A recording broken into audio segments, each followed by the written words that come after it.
It's 2025, episode 1 of Decoding the Dream. This is the Luxbridge International Realty Show. We call it the Luxbridge Show. And I want to start off with a question. Records are made. What's more important, the record or the record maker? It's always the record maker because records are made to be broken. But you know what remains unbroken? The record maker. Because he keeps coming back, she keeps coming back, and they keep coming back again and again with tougher and harder challenges. And speaking of tougher and harder challenges, our guest today has gone from ice cream to real estate. It's a crazy journey. It's a beautiful journey. It's someone we look up to in our firm, and we couldn't have asked for a better guest to start off with. Every time I open, I say, on behalf of Mr. John Spinu. So, ladies and gentlemen, let me say this once again with a lot of pride. Our first episode, with thanks to John Spinu, having Mr. John Spinu, the CEO of Luxbridge International, on the show. John, welcome to the show. Dee, thank you very much for having me. After such introduction, the pressure is even more on me, you know. But John, you know, don't forget this is the first podcast, huh? It is the first podcast, but John, you know, it's something which I've always learned from you, right? That pressure is what makes a person. It brings out your character. 100%. There is always a first time, yeah?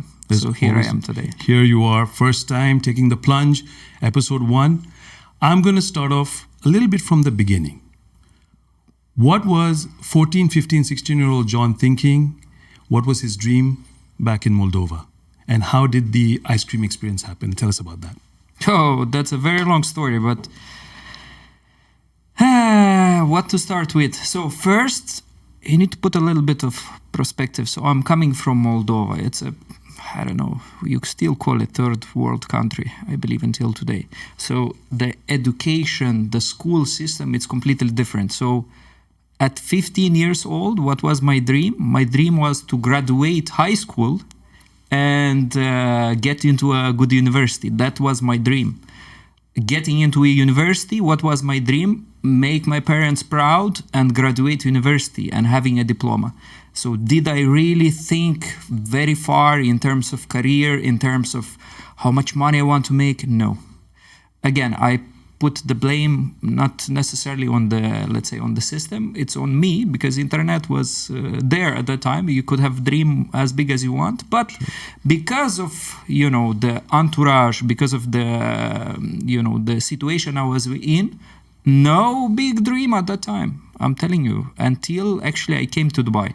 So here we come to the next stage. So graduated university, and I was thinking I'm going to get a job and life is going to start.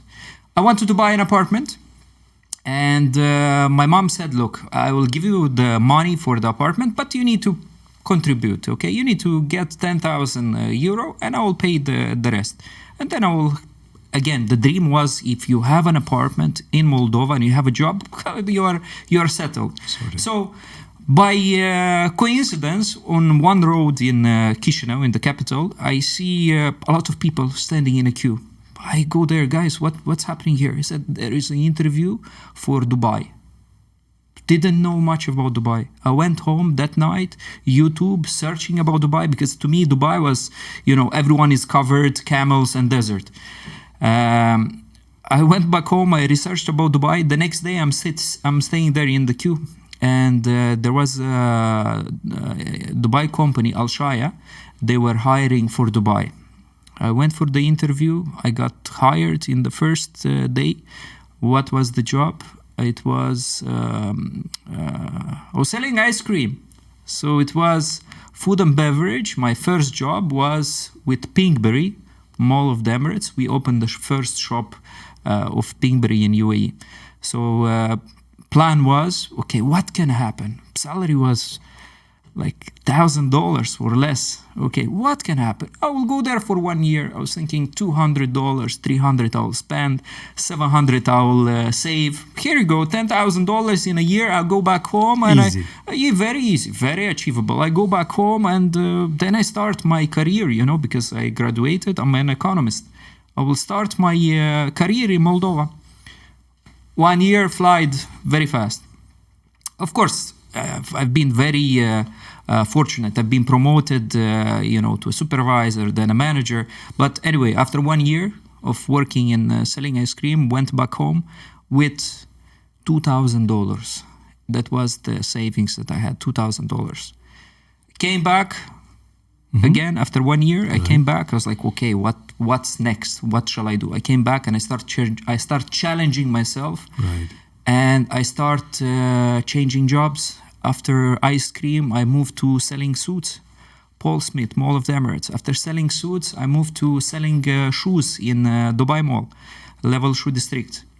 And then, so second year, maybe 6 or 7 months in, then I got an opportunity to go for an interview for a real estate job, but it was not really brokerage. It was working for a developer.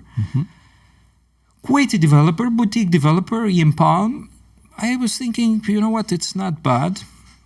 Let me take the shot. Let me explore this. I went for an interview. At that time, I realized that, I'm so unprepared.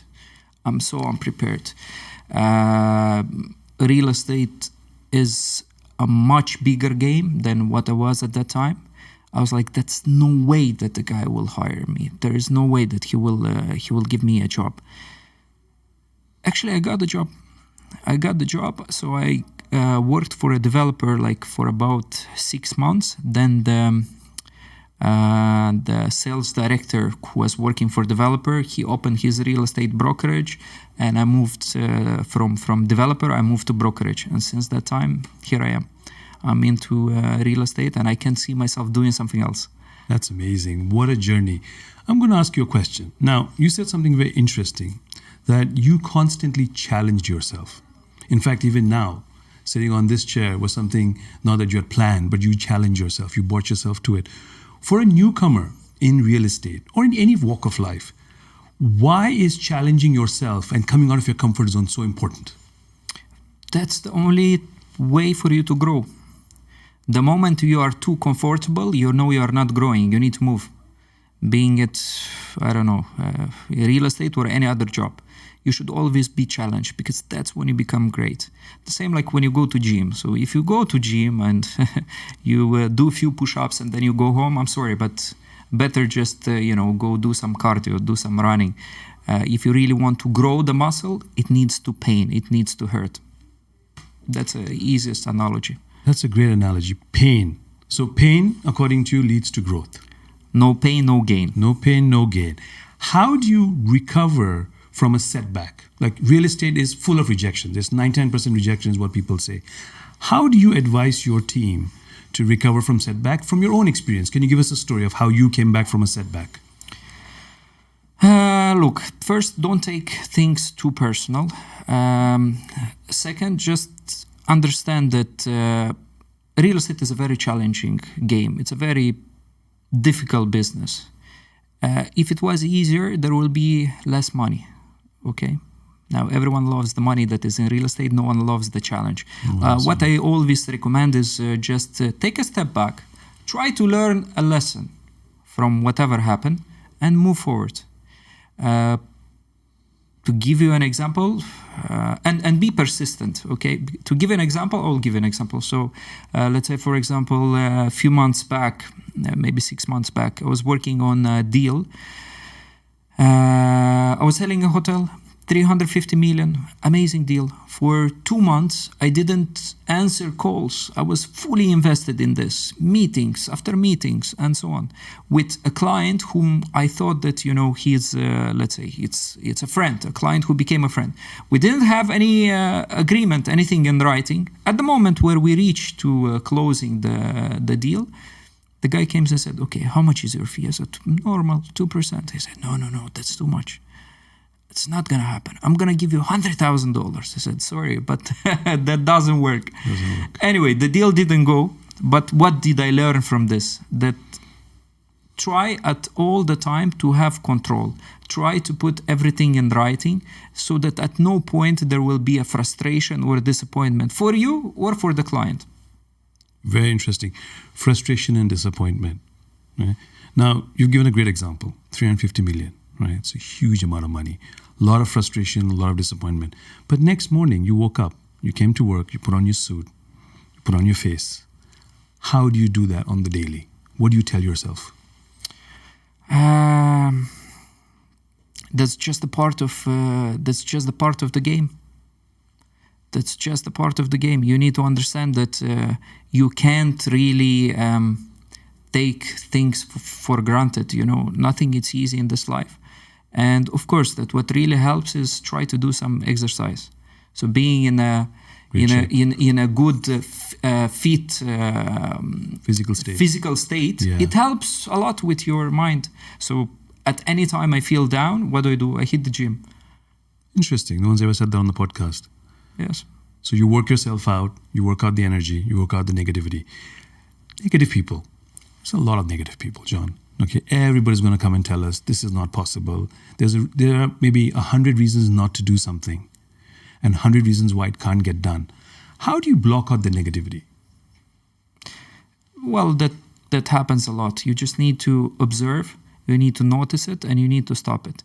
Now, again, it can happen even with people that are close to you. So best example, let's say, if your enemy puts in your water, let's say poison, most likely you will die, okay, and it's your enemy. Now, what about if your friend puts some poison in your water? The same effect. Same effect. Exactly the same effect. So it's the same with negative energy. So most of the time what we try to do, we're trying to say, you know what, let me have only friends around, only people that care about me. But sometimes they can put this, negative energy or this poison by mistake. Still, the result is the same, that you will suffer. So whenever I sense that, there is a negative energy, negative thoughts, I try to stop it.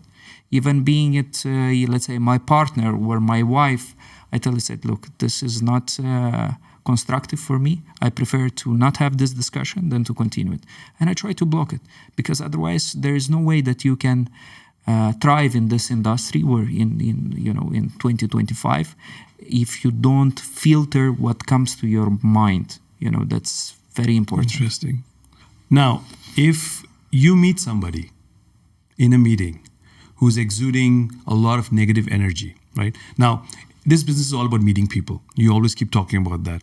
Why is meeting people so important versus just talking to them on the phone or something like that?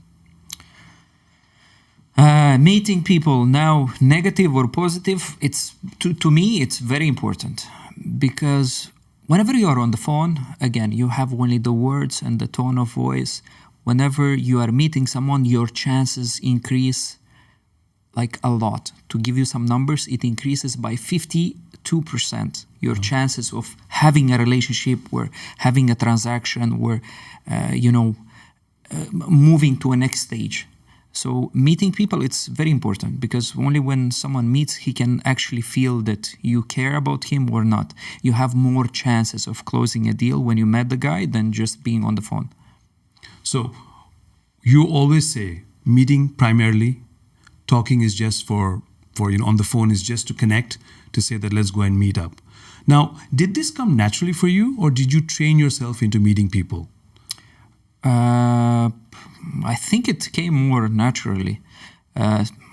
Again, I started from very humble beginnings, but I was also, my mom, she was a teacher. Right. So always, since I was like maybe 8 years old, she was always pushing me to speak in front of people, to sing in front of people. Don't ask me to sing now. But I'm just saying that I've always been into, let's say, public speaking from a very early age. Now, I'm not a public speaker, but I'm just saying I never had this fear of meeting people or talking with people. And this is primarily, I believe, because at a very early age, my mom, she always, a son of a teacher, she always wanted me to be in front of people, to be number one. So I've had a lot of practice. So to me, I feel that it comes more natural than other people. Whoever is not sure about what to speak with and how would you go, I had this situation, let's say my agents were asking, how would I go and meet someone? What do you talk about? very easy. People not necessarily want you to go there and start telling them numbers and forecasts and I don't know what. They just want to see you. So the best way to break the ice or to start a conversation, talk about yourself. Talk about yourself. Tell them about your beginnings. Tell them about your journey. Tell them about something about personal, about yourself. And that's how people open. And then it's easier. And at the end of the day, keep in mind that no one really cares about the numbers as much as they want to know that you really care about them. John, journey, 10 years on the palm, renting, selling, so on and so forth. I'm curious, and I'm sure 13 years actually. 13 years. 13 years. I'm curious to know, in these 13 years, what was that day that you decided, okay, I'm going to open my own firm? Because tell us about that. All right.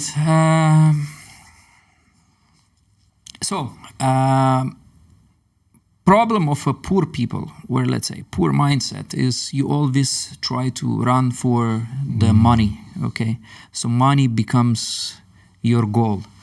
When you start having it, you understand that actually to move to the next level, money is just a tool, okay? So I will not say that, I opened the company as a charity. Of course, as any organization should be profitable.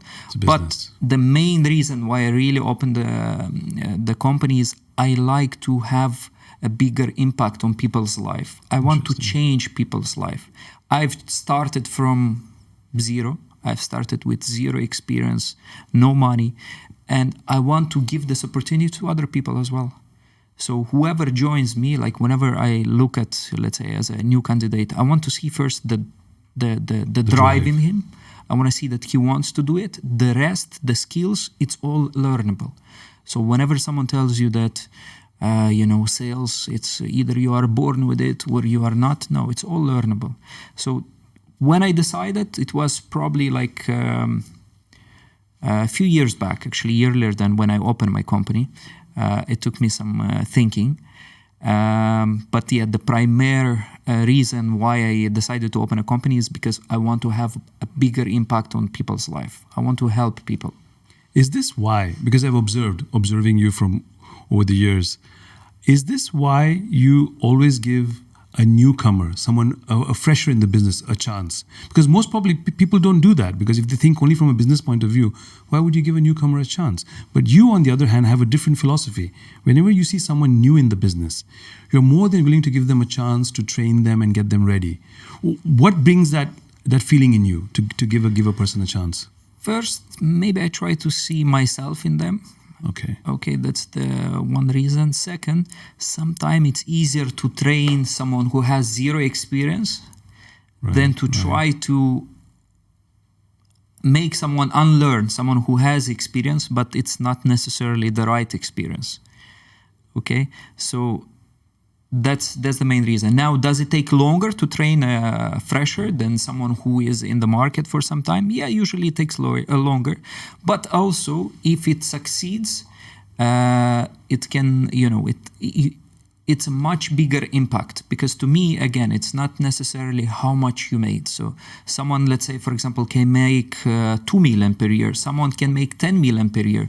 To me, let's say we have someone who started from zero, he was going to Palm for viewings, he was going by walk, and then for him making a million, that's a great achievement. And it's much bigger achievement than someone who starts now and let's say has already a house, has a Porsche, and he makes 2 million per year, Right. To me, that guy is a bigger achievement, or I feel much more proud, let's say, exactly. Okay, because he started way far. He had much lower chance to succeed than someone who started, with a better financial situation, let's say, or some experience in real estate. So, if it makes sense, it does, because what you're trying to say is that the transformational impact on somebody is greater when they start from behind the line rather than on the line. Correct, and you can have more impact on their lives as well, which. Not most of the time, but it brings also some certain of loyalty. Yes. You understand? So whenever you change someone's life, they feel more loyal. They are more loyal to you than someone who just came from another real estate company, and you are the company number 5th on his on his journey. John, what are you most proud about yourself? That's a good question. As a family man, as a personal professional, as a company owner, the fact that you stand by your word all the time. Do you believe strongly that you should stand by your word all the time, irrespective of what happens? Because that's what I've learned from you. Whatever happens, it's never about the money. It's about your character and what word you've given. Because this is something you teach us every day.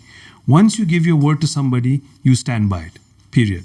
Once someone is hired, you give them the enough time to go through it. So I feel that you stand most for as a person, as John Spinu, is character. You stand by your word. I think that's what you're most proud of. Okay, Not directly. I'll try to tell you that. Yeah, go on. On the personal level, what I'm proud of my family. I have 2 kids, beautiful wife, very supporting. So on the personal level, I feel that I couldn't have been more blessed. Like, I feel that I have done a great achievement. On the professional level, what I feel more proud of, it's the people that are around me. So if you look, let's say, most of the people that work in our organization are people that they know me from my past, from any business dealing. So the people that are around us are someone that makes me proud of. Why? I don't know why they decide to stick around, but that's a very good question. But this is what makes me feel proud, that we have very little turnover in terms of new recruitment than the market practice, than the industry practice. That is very true. At Luxbridge, for sure, we have a lot of people who've been with us from the beginning, from the date of joining, from the date of inception of the company. They have been with us, and you've ensured. And I remember at our annual function, you've actually said that this is the same team that we started off with. And how do you put that in a person? I mean, how do you ensure that? I don't know. I feel that I'm always trying to be fair with everyone. Okay, being fair with everyone and being straightforward. So don't try to sugarcoat a salesperson. Don't try to sell a salesperson. They understand. So just being genuine and being natural and straightforward with them, I think that's a key. How do you balance keep people? How do you balance it, John? How do you say that the not so nice with the nice? How do you do that as a manager, as an owner? How do you do that? Because that's a tough job. Actually, as I said, I don't sugarcoat it. Whenever someone does something that he should be proud of, because it's not only about me, that I should be proud of his achievement. He should be proud of. I praise him. Whenever does something that he should not be proud of, even if he sugarcoats himself, I take him on the side and I tell him directly. So I don't try to, I try to be straightforward with the guys, and they appreciate that. And I guess with time they learned it. So I feel no one really gets offended. No one really gets offended. Everyone sees your words for what they are. And as you said, you don't sugarcoat it, but at the same time, you're not harsh. It's the truth. And when you lay bare the truth, it's easier for people to assimilate and understand. Moving forward, in the coming years, right? How do you see your personal evolution? What do you want to improve upon yourself? What I want to improve upon myself. First, I think that I'll tell you on personal level or business. Personal level. I want probably to reach a level where I give more time to my family. Okay, that was something that my wife told me many times, and it's something that I need to work on because my work-life balance. Sorry, there is no such thing. There's no such thing. Again, she will hear it. She will not agree, but I'm trying to to get better of that. Mm-hmm. Also, on my personal side, what I really want to do. My dream is to have more impact on the community that I started from. Interesting. So how am I starting with? I'm starting with this year, taking four kids. No, they're kids or not, but four kids who are in high school. They're just starting high school. Taking them on board to mentor them in terms of, I don't know, what they should read, what they should plan, bringing them, in summer, bringing them to Dubai and putting them in different companies where they can learn a little bit about about the business, about the life and so on. Because what I'm trying to do is I'm trying to give people different perspective than what I had. Because again, when I came to Dubai, I did not want to become a millionaire. If someone told me, John, would you like $1 million? I would say, what would I do with it? It's a joke, My dream was $50,000. I'm telling you, $50,000. Why? Because I never saw more money. So I want to change that. I want to change people's perspective about money, about life, about what they want to become in life. So rather than them, graduating high school and then just going into any university, I want them to have a plan, have a clear vision of what they want to become in life, and then follow that path. So 4 kids will be handheld by you, like Yes, you said, yes. a proper mentorship, something So which you high didn't have. school, it's 3 years. So Right. 4 kids every year in 3 years. So in next 3 years, let's say I'll have like 12. Yeah. Some of them will drop, some of them not, but still, like it's. I believe it's a good start to impact my community, where I started from. My That's community's amazing. life. So you want to give back. John, 100%. you say you're a lucky man. Whatever happens, even if it's a coin toss competition we have, you strongly believe it. And I love the fact that you believe that you're a lucky man. You always keep telling me, D, I'm lucky.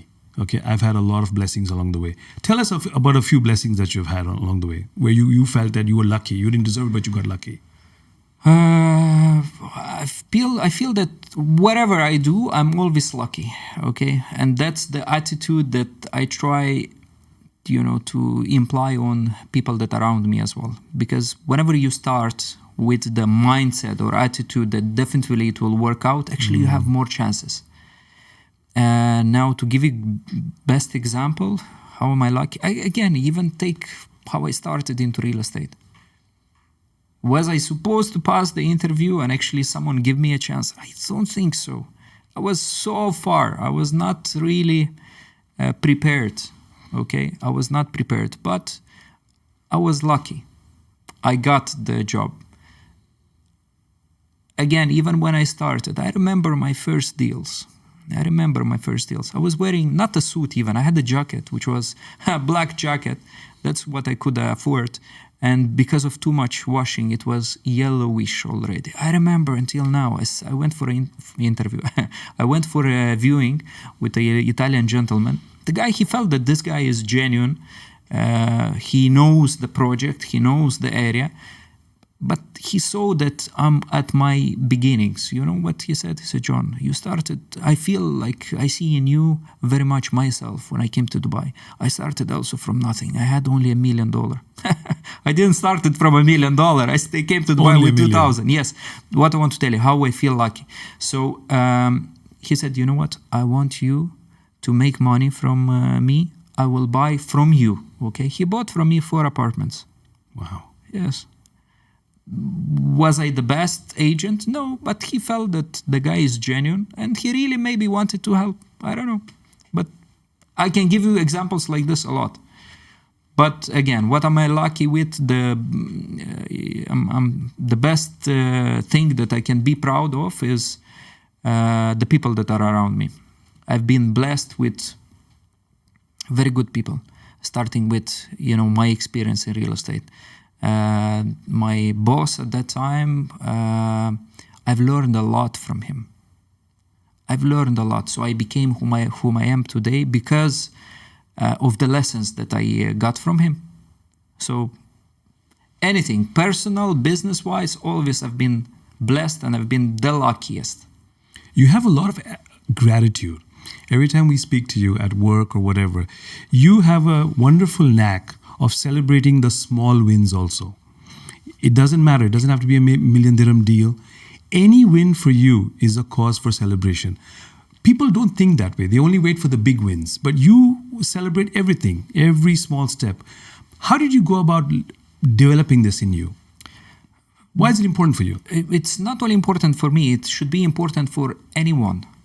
So you want big wins, you should start with small wins. You want to succeed big time, start with small things. Start with making your bed. Try to spend more time on yourself, on learning the skill, on becoming a better person. So you want bigger wins, it's almost impossible without the small wins. Small wins, it's what builds confidence in you to be ready and prepared for the bigger wins. Wow. So small steps, small increments lead to the big finish. 100%. You can never jump right to the big finish. Well, look, you may give me some examples from the industry where people, they start selling, a building, but that happens most of the time by mistake. If you really want to have a career and you want to be successful long term, you need to start with small wins. And you need to celebrate it. Praise yourself. Right. People look down upon self-praise, but I think self-love and self-praise at the right times, are very useful. 100%. Let me ask you a question, John. Relationships or transactions, which is more important? Of course, relationship. Tell us why. Of course, the relationship. From a business perspective, with your clients, yes.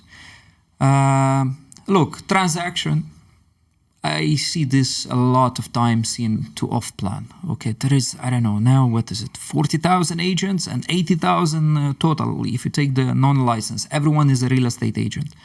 And I see many times when you hear certain agents, you see them telling clients, buy now, you will definitely make 100% profit in the next 3 years. Now, this is not a relationship. The guy wants, I call it hit and run scheme.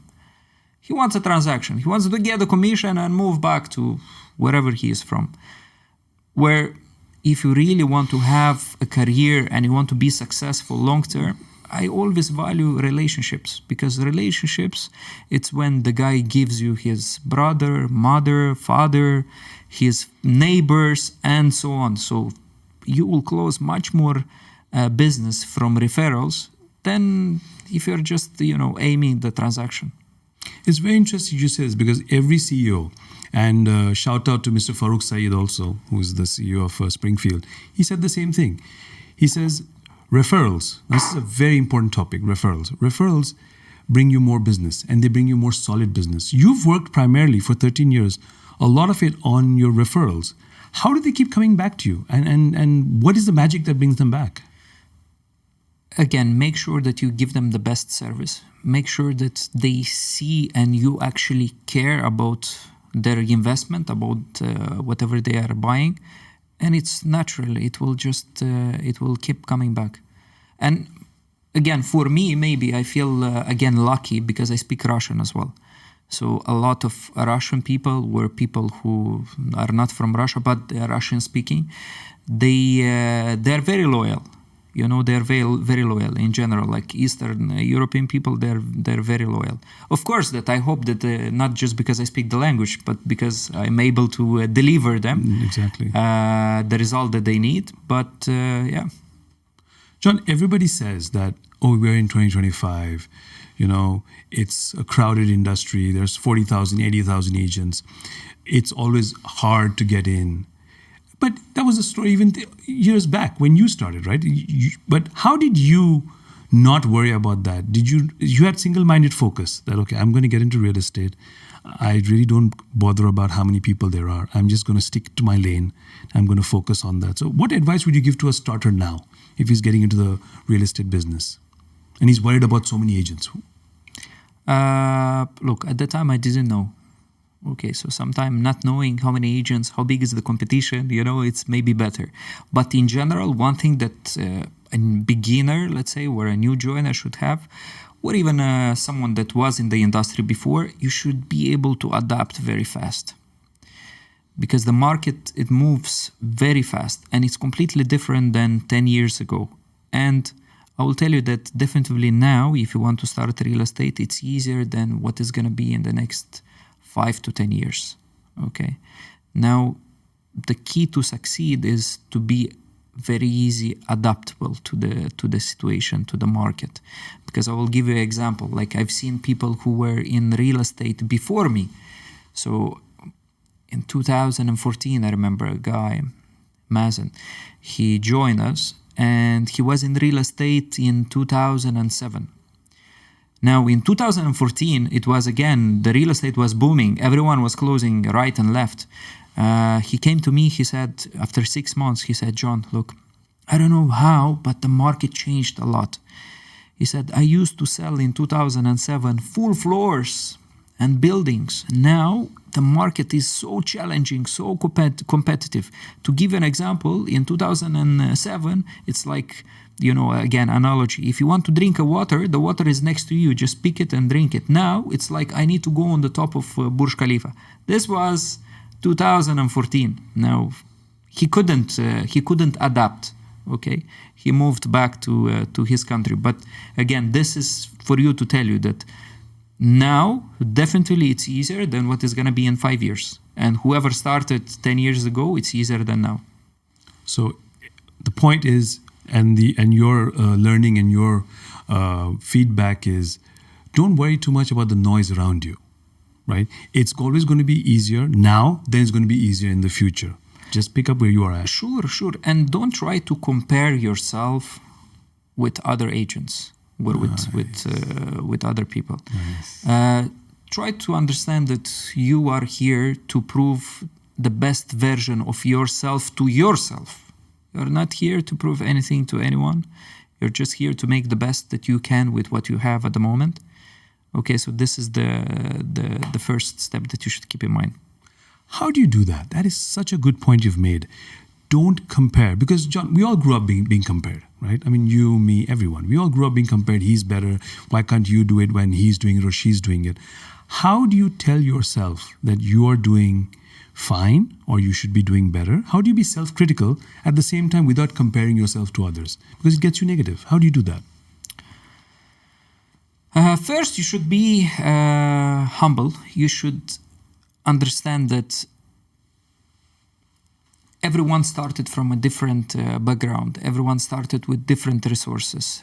So it's unfair for you to compare yourself with someone else.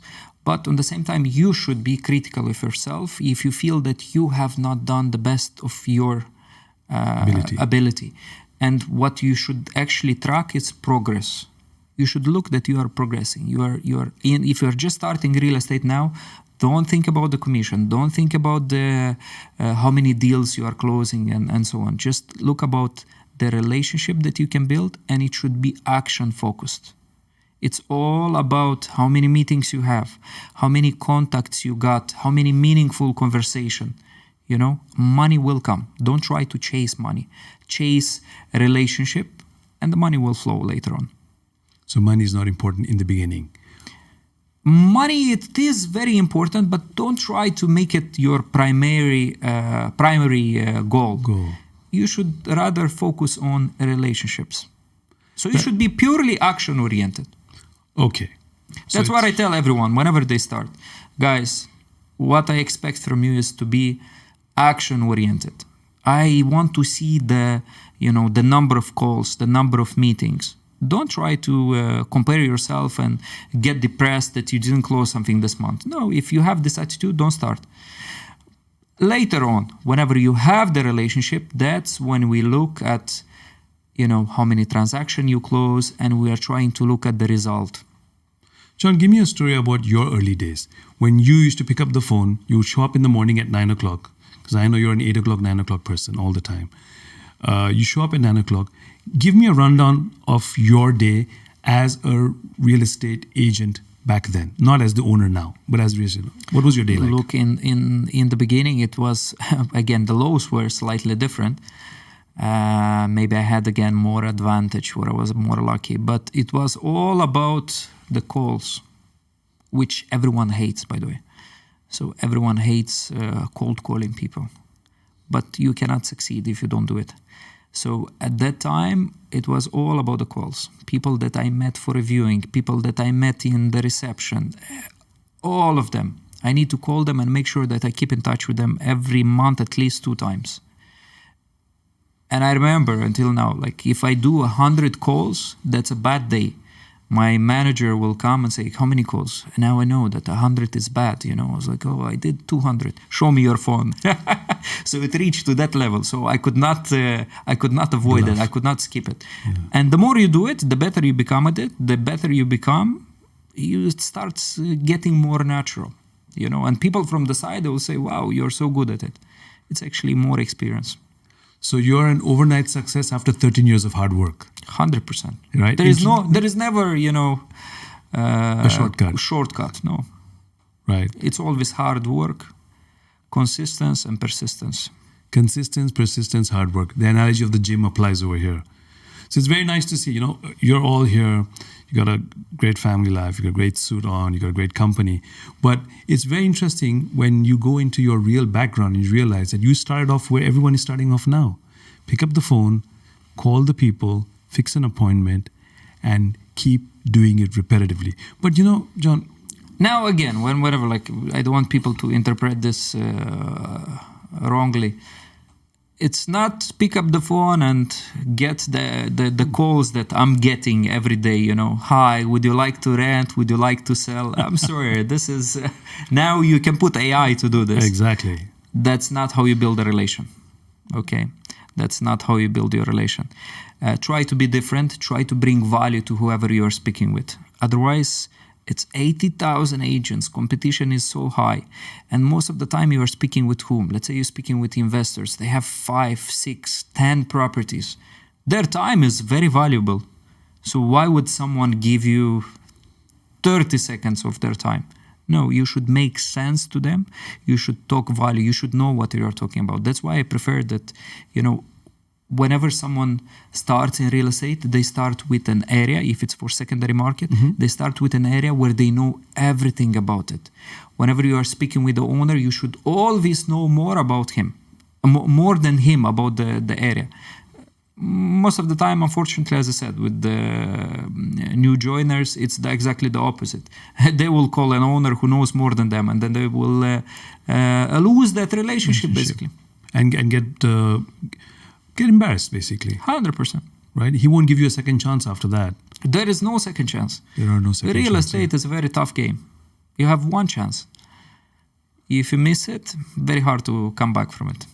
So we're talking about a situation where in real estate, it's cutthroat right now in terms of the quality. But there's always a small group of people that always maintain the quality. You're obviously part of that group that's managed to keep quality consistent. How do you train yourself, or how did you go about telling yourself that, John, this is the morning, keep quality at your primary focus? How do you do that? Because the rest of us can't. How do you do that? First, always treat people the same way like you want to be treated. Okay. So I'm an investor. I have properties. I buy properties. I think of what is the experience that I want to get. Try to deliver the same that you would want to expect whenever you are in the market to buy a property.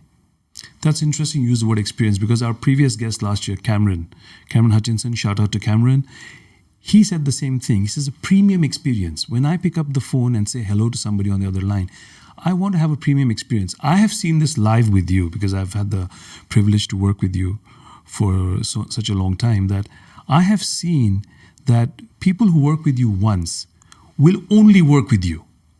Irrespective of who else handles the property, they will still bounce back to you. What is it that you do, consciously, unconsciously, that keeps them hooked to you?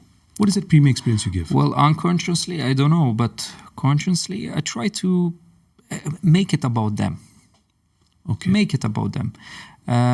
Again, as I said, no one really cares about the numbers, that the numbers the best. What they want is they want someone they can trust. Access to information now, it's very easy. It's so transparent. It's what do you do with this information? How does it make sense to them? Okay. And make it about them. Just show that you are a genuine person, you are here for some time, you are here a long time, and you care about the results that they will get from a transaction, from a sale, from a purchase. In 2025, where we are at right now, and hopefully looking into the future, people keep talking about AI all the time. AI versus us. How do you think it's going to impact this industry right now? Is it still going to be AI? Is it still going to be relationship? What do you think? Our business. What's our business about? What's the core of our business, you believe? Look, it's gonna get more difficult for some agents, but in general, there is nothing that will, that will replace brokers, agents. Nothing that will replace. No AI. It's just that you need to start learning AI to understand how can you use it in your day-to-day life, so to make your life easier. But would people open, let's say, AI assistant and say what properties I should buy and go and buy directly and so on? No. Many people tried. Even I remember like 2 years ago, there was here, I forgot now the name, but there was similar concept, where you can go and buy property directly from the seller without an agent. So they were trying to eliminate the brokers. No way, it's not possible. So even if all the information is available, okay, and there is plenty of information available for free for buyers, for sellers, for everyone, still people need someone they trust to call and say, hey John, what do you think I should do? Shall I buy? Hey John, shall I sell? So AI, no, it will not replace. Not at least in the near future. No way. So no it way. will be like sales. It will be all about relationships. So they will check the information in AI. They will still confirm it or ask me what they should do with this information. And that is the confidence that you have. That is basically the fundamental of a relationship. 100%. At the end of the day, they will bounce back and come back to you to double check or maybe a triple check saying, John, should I or should I not? What do you think? What do you feel? 100%. People, they don't buy necessarily because of the information, because of the facts, because many times it happens that, let's say, same property. I know the agent that showed the property and then I showed the same property and the guy buys it from me. Why? I didn't give him more facts or more information or a different price. It's the same property. It's the confidence. It's the energy. It's the relationship that you build, during these viewings, during these meetings that make someone either buy or go to the next property or next agent. Next agent, next property. People move on if they feel uncomfortable. 100%. And that is the bottom line. Basically, make it about them, make them feel comfortable, make them feel seen. Not go on and on about yourself, at a viewing, because at the end of the day, it's a property purchase. How do you ensure that when someone walks away from an interaction with you, right, after you make it about them, how do you ensure that you keep a good follow-up? Because that's also important. You keep advising us. Follow-up is very important. Because sometimes we do a great opening, but then we just allow it to fly away. How do you do it? Because you have such a long list of people to take care of. How do you do it? Discipline. You need to discipline yourself to make sure that you put all the reminders and you put all the information and everything in a CRM. Because let's say whenever you start, you have 2 clients, 3 clients, it's easy for you to remember. Whenever you have few hundred, few thousand clients, it's very hard for you to remember what did you discuss with Ahmed 2 months ago. When is his birthday? When is his daughter's birthday? And so on. So try to be disciplined. Anytime you have a phone call, you have any meaningful conversation, put it in a CRM so that next call you know already where to start from. John, we talked about your early life. We talked about the process, which obviously you're telling us. And we talked about a few fundamentals about the way you like to interact with people who are employees of yours, who work with you, and also your clients, which is basically relationships, being straightforward, not sugarcoating too many things. Did you ever believe in yourself? Did you ever think that from there to here, this journey would happen? Did you ever think in your mind that this journey would happen, or did you imagine it to happen, or have you pleasantly surprised yourself? Journey mean to open a company? And open a company, like right from there to here to open a company. This wonderful journey that you're on. To be honest, no. I didn't believe, I didn't expect, I didn't want it. Wow. Yes. Now, do I believe that I'm the greatest and I'm amazing manager and I'm the best company owner? No. I'm learning every day. So I'm trying every day to learn how to be better. Because again, if you don't grow, there is no level. If there is no progress, you're going down. So every day or every end of the week, I try to analyze of what are my achievements this week, what are the challenges, and how can I get better at it. And it's completely different from being a successful owner to a successful agent to be a successful company owner. Completely different. So a lot of agents, they believe that all what you need to have to open a company is money. So, how much is the money for the license? 50, 80,000. That's it. Let me open a company. That's the least important part. It's a lot of other things. It's completely different. Not completely, but there is a lot of other skills that you need to learn and you need to manage to be a successful company owner. Because here you're dealing with again with people, but you are dealing with salespeople. You need to have managerial skills and so on. So you started off, I remember you told me that in your younger days you were a rebel. Everything made you angry. But when your first manager, this wonderful lady at Pinkberry, decided to give you the promotion, tell us about that. Tell me two things. One, that you were very surprised that you got chosen. And then what did you do with the books? What did you read up on? And what made you do that? Whenever I got this credit of trust, because I didn't really believe that, I should be promoted, between all the guys. Definitely I was not the smartest, not the best looking, and so on. I didn't expect that I will get this promotion. So I felt it like a credit of trust, that someone is saying that, I want to give you a chance. And at that time, it's basically what clicked that, Johnny boy, you need to start learning more. You need to grow more as more self-development, basically. So then I started reading books and, how to win friends and influence people, and a lot of other books about how to get better, in dealing with people. You self-admittedly don't like reading too much, right? You always keep saying that I'm not a great reader, but I work on it. This has been a constant in your entire journey from ever since I've met you, and even before that whatever you're not good at, you're more than willing, to admit it, which is a big deal, keep humble about it, keep humble about your success, but then work on it. So what would you advise, say someone new, that, okay, you have some shortfalls, how do you work? I don't like reading, but I try to have audiobooks all the time. You are in traffic on the way to the office. Like whenever you're in the car, it should be an audiobook.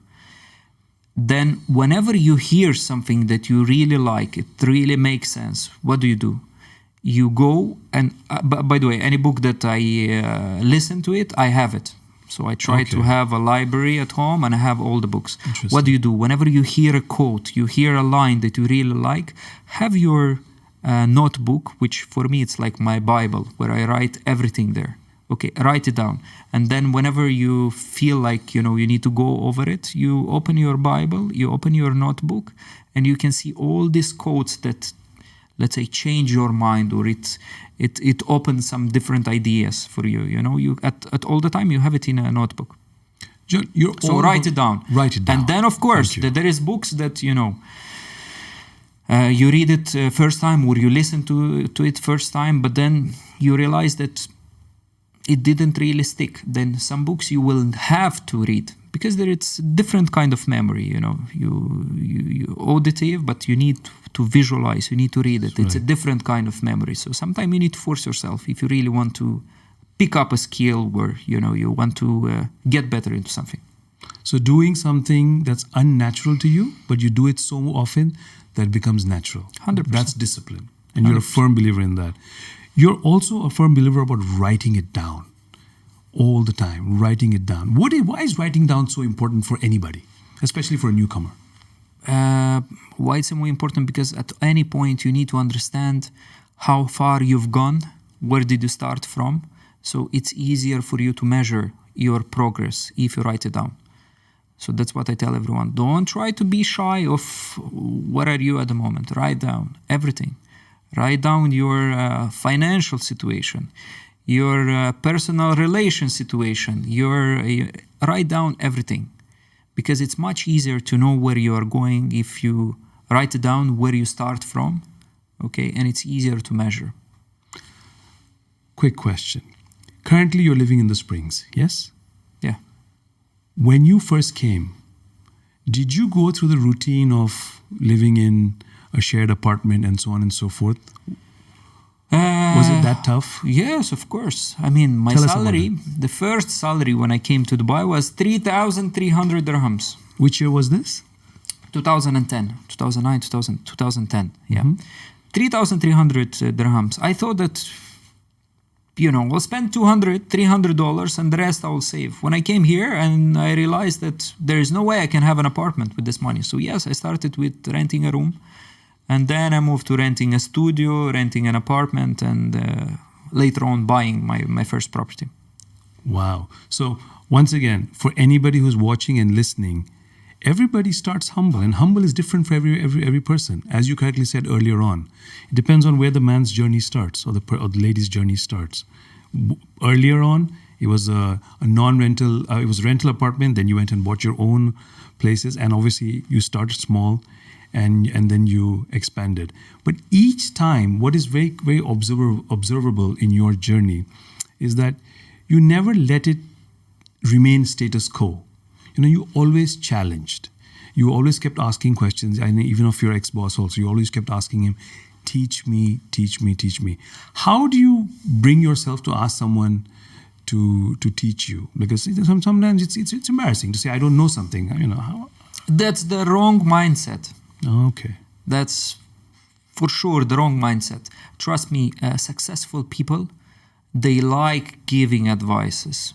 But of course, they don't like just coming to you and giving you advice if you don't ask for it. Right. Okay, because their time, again, it's so valuable.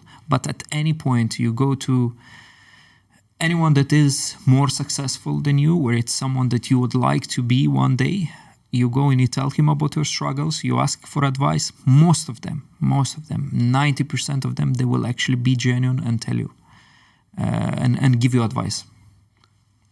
So don't be shy to ask. Don't be shy to ask. Never.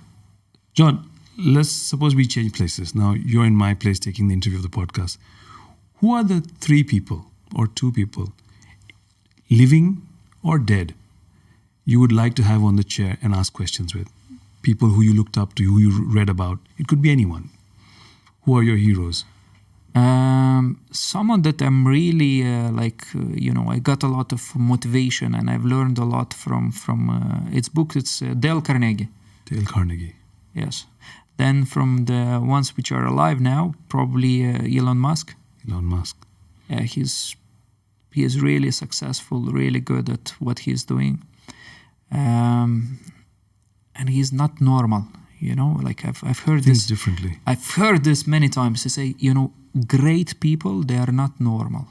And this guy, it's very easy to observe that he's not like everyone else. That's why he's great. And the third guy, I don't know, probably it's going to be a politician, but I will not say the name.